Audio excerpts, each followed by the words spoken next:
So let's begin. Good morning, everyone. My name is Julio. I'm a technical evangelist at Amazon, and I'm joined here luckily by another technical evangelist, Frank Mans. So if there is anything you'd like to talk about cloud at all, you have two of us here. And our job is to connect you with the company, help you guys be successful with AWS, and this is a two-way bridge. We hope to bring you what we think is cool and exciting and new about the cloud and how it works, and hear a bit from you, what you expect, what are your questions, and that's it. So this is already online at my speaker deck profile or at Faerman J in any social media. It would be great to keep connected with you all. So what I'd like to talk today is about a bit of how do we build these data-intensive applications that we see today, that you are probably very familiar and very in-depth in this area. So I will just remember that we're talking about this global mobile apps with media, with very low latency requirements, very high volume, with very critical efficiency requirements and costs and so on and so forth. So a few examples would be like at Amazon, the e-commerce website where we have more than 20 million requests per second, or Snapchat with more than 300 million users, or every Samsung device, especially TVs and mobile phones, that send telemetry data to Samsung's platform on AWS. And I bet everyone here understands the kind of requirement to achieve this from the storage layer to the end user clicking the thing. And there is not a single database model or a single database that would be able to handle this kind of thing. So of course, we have relational databases, key value, and in-memory as the things we're going to talk about today, because those are the transactional side of things. So I'm here today to talk about mostly the transactional side, like behind the user clicks, behind the user transactions, getting the heat of the front-facing web app or mobile app, not so much about the analytics part or things that you would see in different data models, but we do have options for all of those. So when we're talking about relational, we have a relational database service that we're going to cover a lot today.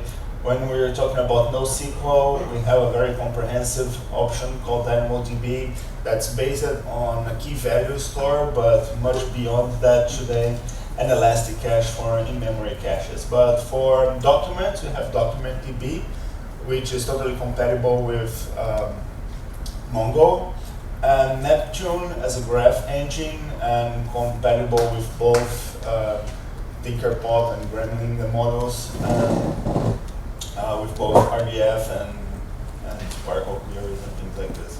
And if you need cryptographically verifiable immutable transactions in a ledger, we have the Quantum database for that as well. But again, these are more use case oriented. So if we are talking about generic data transactions, it's usually around relational, NoSQL, and in-memory. So that's what we're going to talk about today. And first, of course, it's important to talk about this myth that relational is limited, that relational may not be scalable enough for you, and things like this. And you know how big relational databases can go, and especially with the cloud-based infrastructure that we have today available, we can go to very big scales with our relational. But the problem with databases, with relational databases, I see today not so much as the scaling part, as it was a discussion a few years back, but more around the issues with these old world databases with not so cloud-friendly licensing models with locking, with licensing audits, and this kind of thing. So the idea at Amazon and in many customers is to move to more open databases based on open source softwares and protocols such as MySQL, Postgres, MariaDB, but with the same level of reliability and performance that you would see on enterprise-grade databases, as you know the kind of things that I'm talking about. So that's why we built Aurora. So Aurora is a database engine structured for the cloud. So basically, it's a new database engine, a new storage engine. It's a bit further than that, but the idea is if you decouple the most important parts of relational databases, the transactional, the SQL parser, the caching layer, and the storage layer, Aurora is basically a new storage tier. And in the front end, it's totally compatible with MySQL or Postgres, so you can connect using the same drivers and the same applications, but behind the scenes it would be using this Aurora engine. And the biggest difference in the Aurora engine is that it was made for the cloud infrastructure. So it's not like MySQL standard that you can run on your own computer in another cloud or at Amazon.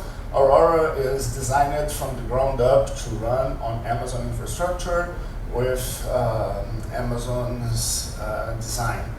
And this has this highlights in scalability and performance, where we see, I'm going to show you the numbers of how much exactly that is more performant, in availability, and you will see how much more reliable it is, and all managed by AWS. So let me jump right to it.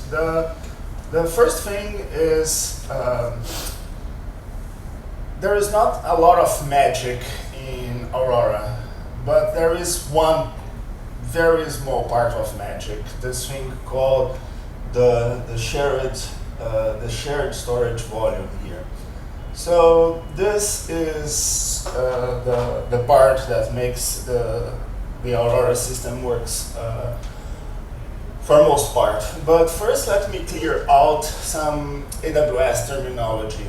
So when we say AZ, it's an availability zone, meaning a set of data centers. One AZ can be one data center, two data centers, 5, 6 data centers, as long as they are completely isolated from the other set of data centers. So when we talk about 3 different availability zones, we are talking about 3 completely different sets of data centers, geographically apart, with redundant internet connection, personnel, cooling, everything, so that if a disaster happens in one availability zone, it wouldn't impact another availability zone.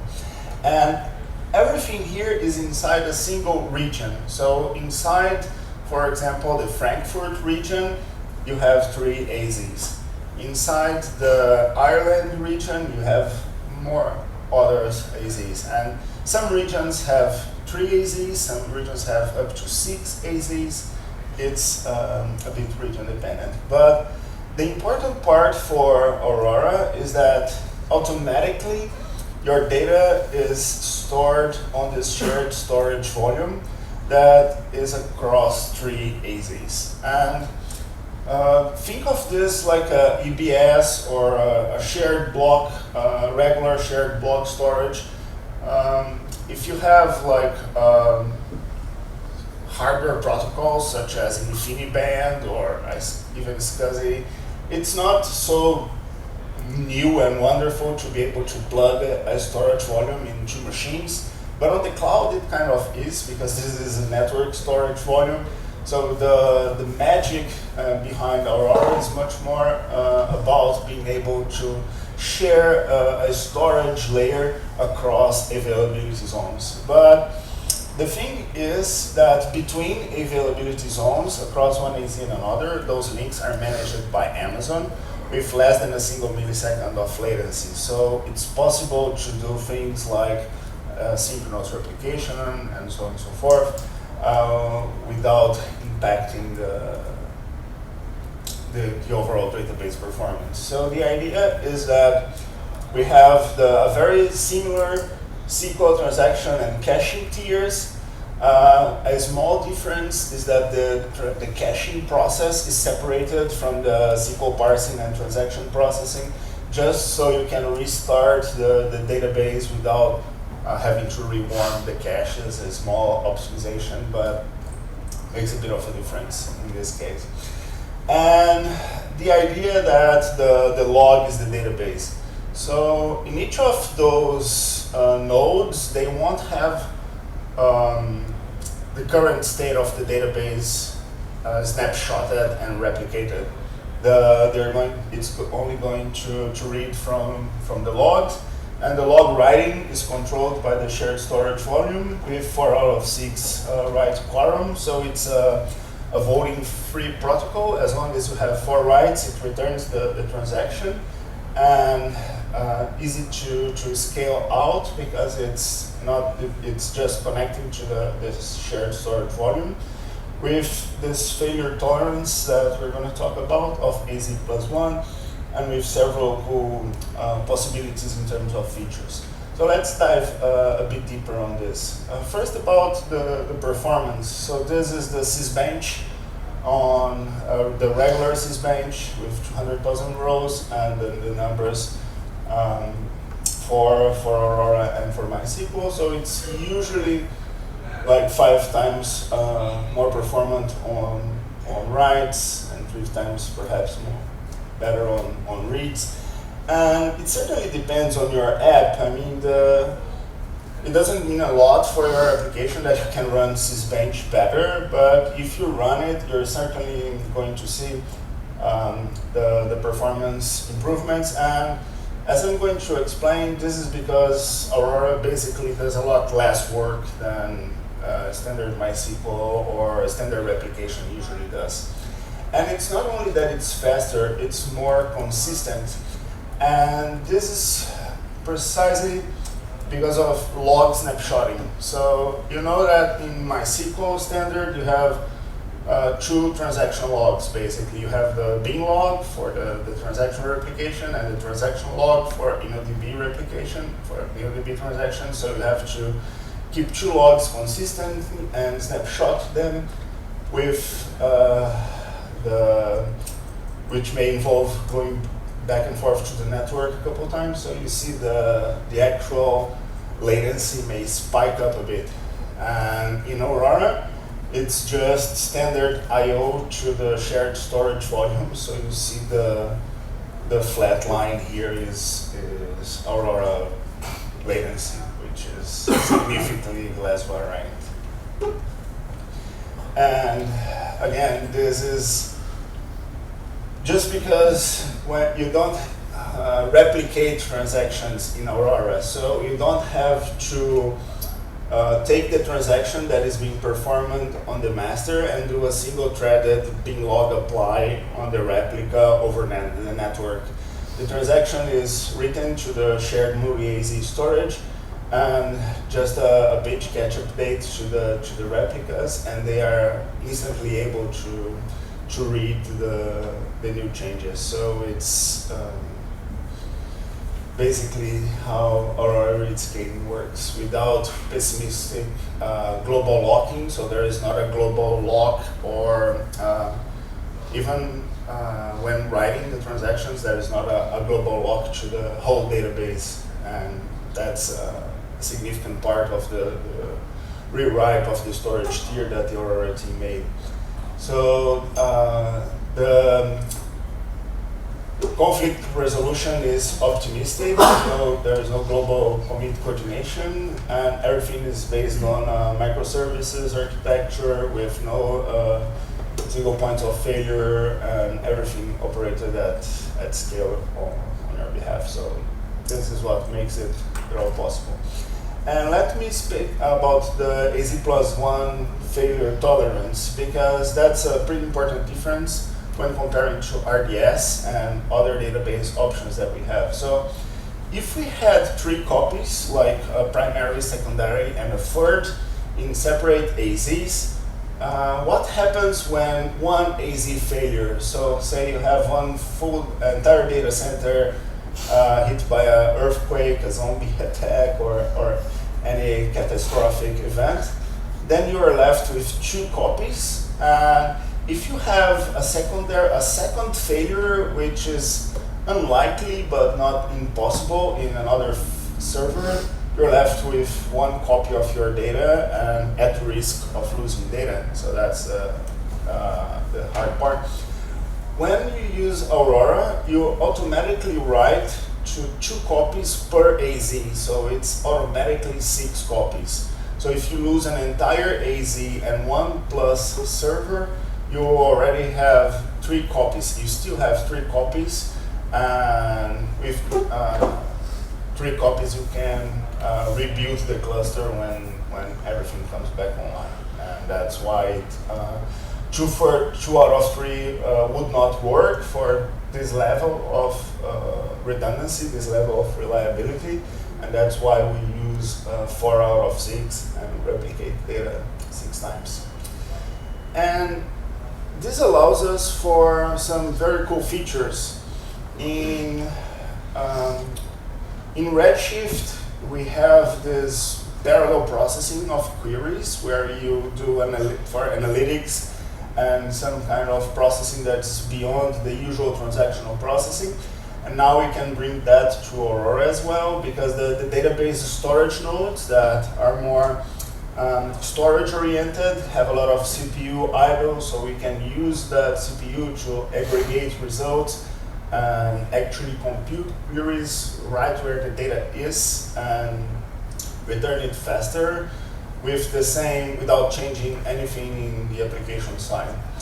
If you consider the way the log is written, so it's just 1 log and a replicated log, so the database instances can quickly rewind back and forth in the transaction log and give you the exact point in time where the database is, so you can roll back and forth on the database a few times.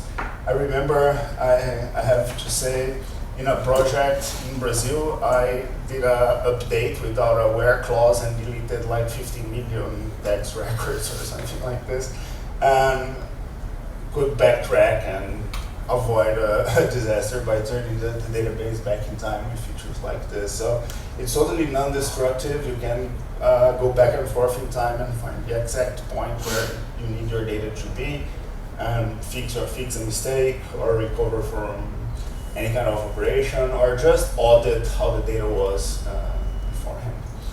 And we have a global backbone at AWS. We manage transatlantic cables and things like this.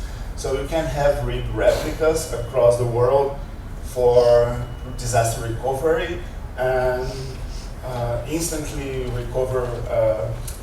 promote one of these replicas to master and be active in another region. And again, this is MySQL read replicas, but across regions. So this would be 6 copies per region. So you can have 6 copies on the master, 6 copies on each of the replicas, and have a fairly indestructible replication. We also have an embedded performance benchmarking tool where you can see slow queries by user, by application event, hours, days, and just a regular multi-tenant endpoint. And when it gets a query, it has a pre-warmed set of instances to run it against your storage node and just charge you for this specific part.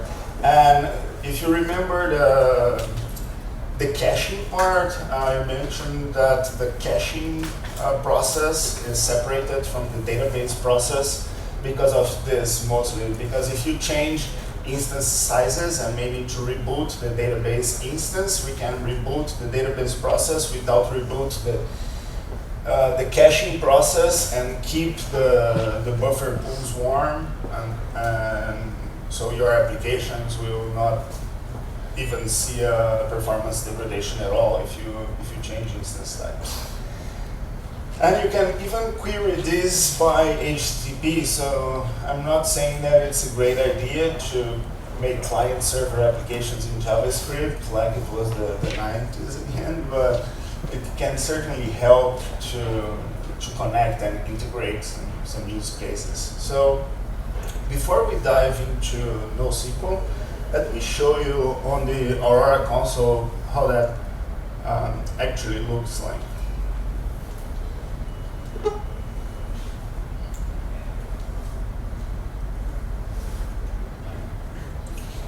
So if we go to RDS,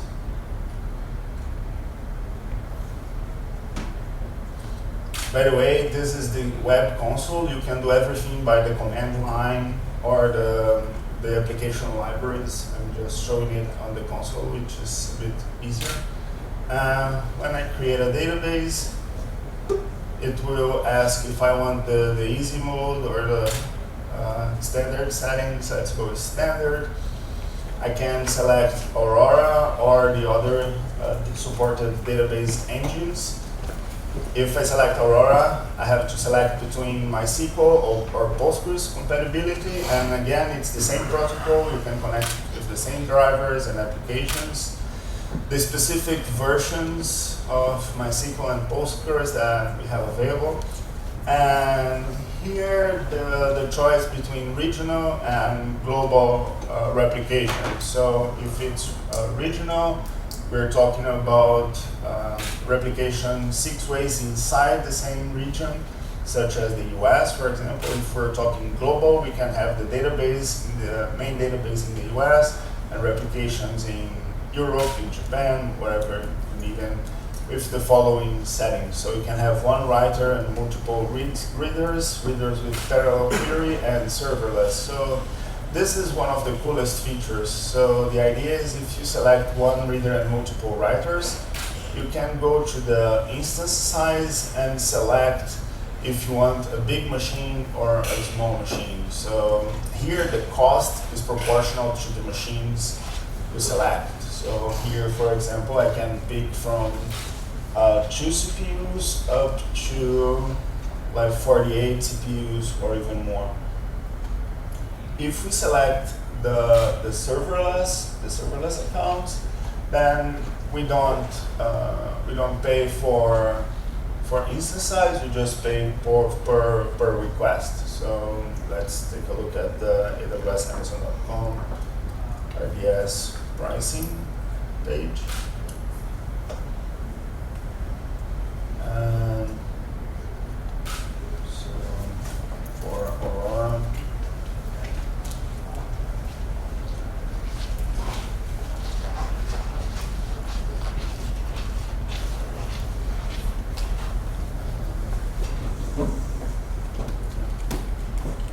I'm not gonna dig through the pricing page right now, but that's the idea. When you pay per instance, you pay according to the instance size.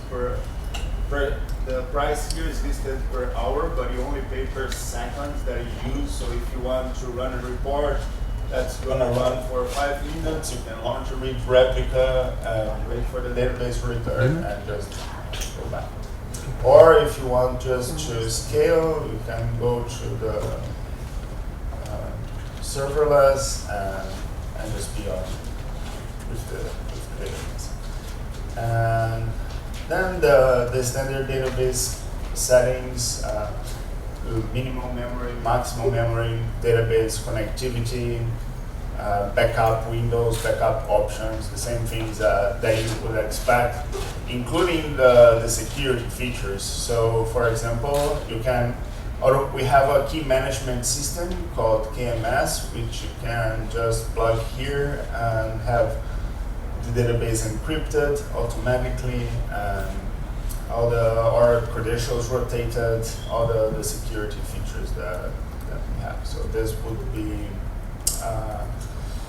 be Aurora. And again, this is our database. And if you prefer to run the standard MySQL, the standard Postgres, the same MariaDB, Oracle, SQL Server, the exact same version, the exact same binaries from the open source or commercial version of these products, again, that is totally supported and with the latest versions with high availability. So for example, if you see on Modi AZ, you have here on availability and durability the option to run just a single database instance or to create two instances, primary and secondary, on separate availability zones for AZs, which is not as reliable as Aurora, but already gives you high availability. So if you need only like 3 nines, 4 nines availability, this can probably get to those levels really easy. And those database engines are being updated. For example, here on, let me show you something really nice that came out just today. We have on RDS now storage auto-scaling, so you don't need to auto-scale and provision more storage when the database reaches to near the provision capacity. It can auto-scale in any of the database engines, like the storage volume, just for you. Right? So this is the SQL side of the story. But we know that SQL is not everything. In some cases, especially when we need to scale horizontally, not to 6, but to, I don't know, 10 database servers, 100 database servers, or the really parallel views with key values distributed all around the cluster, and just the normalized models, and doing very high transactional analytics, ad serving, this kind of thing. So the idea here, we need to go a bit further. For example, in the Amazon website, if you think about the events, the clicks, the click tracking, all the product reviews, and the level of database performance that we have, or even in the fulfillment centers where we no longer run relational databases from the traditional vendors, we still need this kind of reliable and consistent performance. And this is not only an Amazon problem, it's present in many customers. For example, at Lyft, we have more than 1 million rides a day, and that goes up and down up to 8 times if you have a significant event, such as sports event, or anything that happens in the city, sorry, that changes the way that the traffic flows. So with DynamoDB, they store all the GPS coordinates from the rides for millions and millions of rides every day. So that's the idea of DynamoDB. Again, now it's not a relational model, so it's not you don't have a query parser, you don't have the same things that you would have, such as MySQL compatibility or this kind of things. It's DynamoDB is an Amazon-built database, but the idea is you have the same serverless model where you don't need to manage servers, the encryption and security features that we offer, but at any performance. And to understand what I mean by at any performance, let's go to the DynamoDB console and create a DynamoDB table so you understand how DynamoDB provisioning works, and this will make it pretty clear how different that is. And it's certainly around scaling and performance.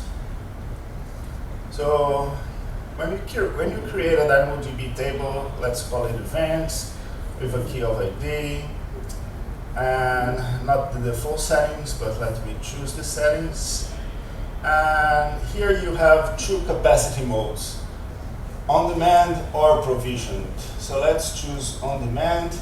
And with on-demand capacity units, you can say how many read capacity units you want or how many write capacity units you want. So think of this as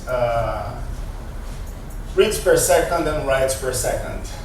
And here you can say, hey, I want 5 reads per second. Let's talk about block sizes later, but think 5 writes per second, 5 reads per second, and this will cost this much per month. And the idea here is it doesn't matter if you have 1 gigabyte, 1 terabyte, or 1 petabyte of data. DynamoDB will provision as much infrastructure as it needs to guarantee you your 5 reads and 5 writes per second. And more, you can set up auto-scaling, so when you reach 70%, so when you reach 4 writes per second, you can go up and down. So that's provisioned mode. Or you can go on-demand mode and go totally serverless. So here I don't provision capacity. I don't care if I have, I will just pay per request. It's a bit more expensive, but that will take care of answering basically unlimited amounts of throughput. We are talking like trillions transactions per minute on DynamoDB. Things like Shazam, Super Bowl events, like the world's largest transactions. And so that's the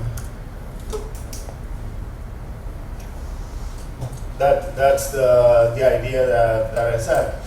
And it's not that one is better than the other. If you want to have control of your costs and control of your throughput and say, hey, I want to set my provisioning at this level, and if you have, for example, if you have a queuing system and you're doing offline transactions such as batch work and just processing requests that are coming through messaging or things like this, you can probably go this way, because if you're a bit above or a bit below what you should be in terms of provisioning, you may have a bit of buffering or queuing, and no big deal, and you can set a maximum and be more controlled of how much you spend and how much you provision. If we're talking about on-demand, it will just cost 0 when there is no requests and cost as much as you need to attend for your application. So it's just basically an architectural decision that people make. And if you have predictable and understandable workloads like this one, it would be cheaper to go provision. The problem is, I never saw one of those in real life. I mean, you see like once or twice, but it's very rarely the case where you have predictable, constant workload where you can set the triggers to be this precise. So I believe that in most applications today, on-demand provisioning and serverless can save a lot of money. Right? And DynamoDB supports transactions. So although it's NoSQL, it has a transaction engine with a single API call. You can run code across multiple transactions. And it has tons and tons of features. Let me show you just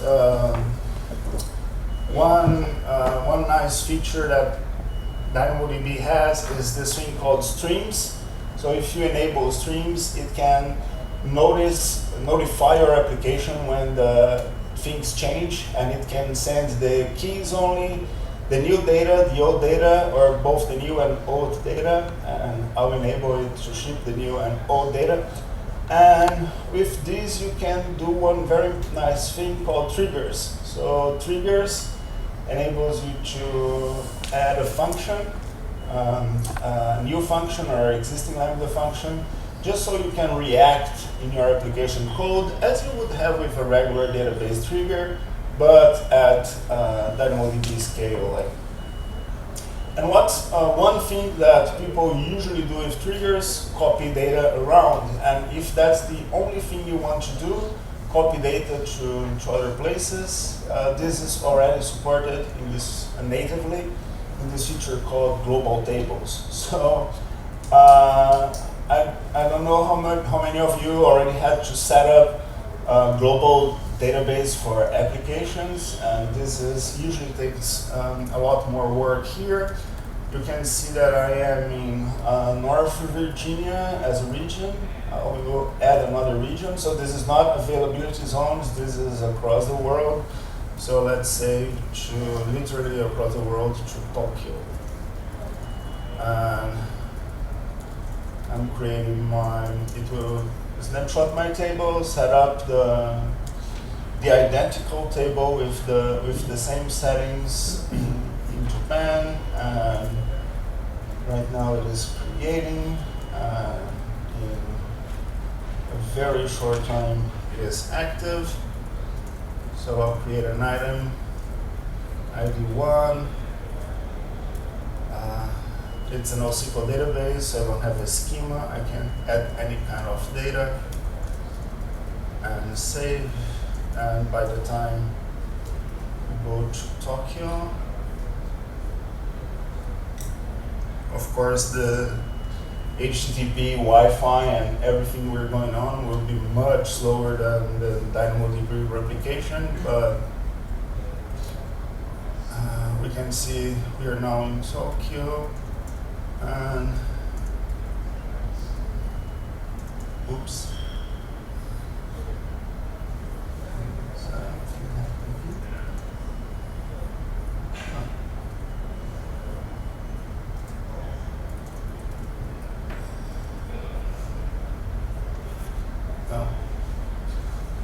That's not the God demos on me today. Let me try and set up that again. So if I go, let's add another region here.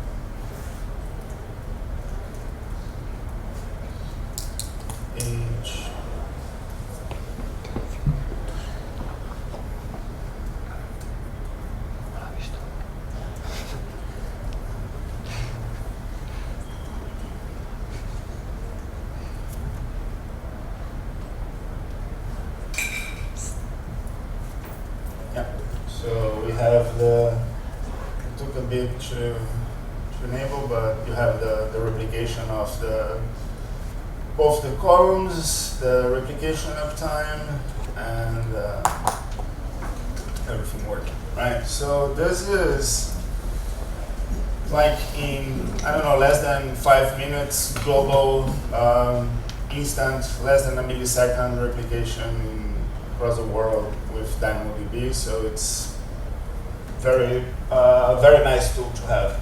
But sometimes you need to go below the millisecond level. You need to go to the microseconds and be in memory, and perhaps have less data. But one frequent requirement is either a lot of ingestion or strict SLAs, where, for example, in ad serving, where you can't have more than 100 milliseconds of latency, for example, then you perhaps need to go a bit faster. And we have the tools in CloudWatch to watch latency percentiles individually, the 4 nines, 5 nines percentile, and debug where your latency issues are. But very frequently the solution is to add in-memory caching.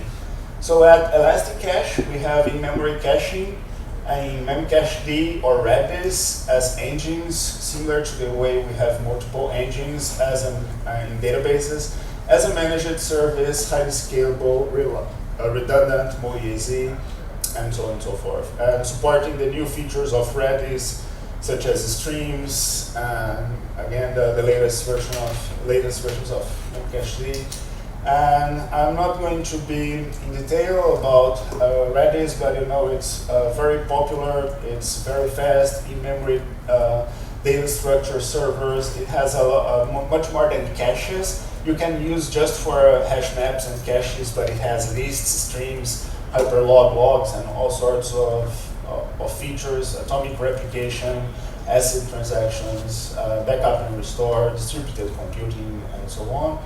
And everything is available, and you can have the true constructs that you use on Redis. You can have replicas or shards, so you can either divide your data across shards to have more write operations per second, and replicate within those shards to have more read operations per second, and use the same traditional Redis tools. It's the same Redis as you have on open source.